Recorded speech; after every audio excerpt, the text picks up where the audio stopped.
mentioned earlier this idea of reducing the barrier of entry for us to present our strongest kind of value proposition. And I think, we operate obviously under this 19th Century for tax shelter of a 501c3 in which we're supposed to do public good and social good.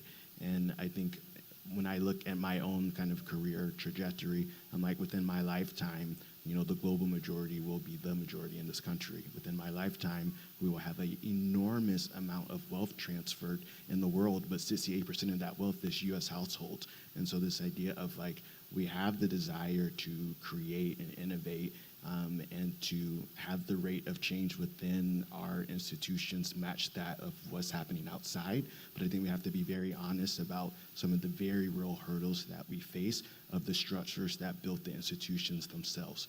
And so for my students at Roosevelt University, even the evolution of unions, for instance, is something that people need to fundamentally understand, how they went from mutual aid societies, how they went to the National League of Musicians, why we needed to have a Negro Association, the Jewish Association, and what it looks like to have the Knights of Labor versus the American Federation of Musicians, and what does their breaking point look like, and what's their role, and also finding some of these solutions. So I think kind of getting back to the reducing barriers is really important to me.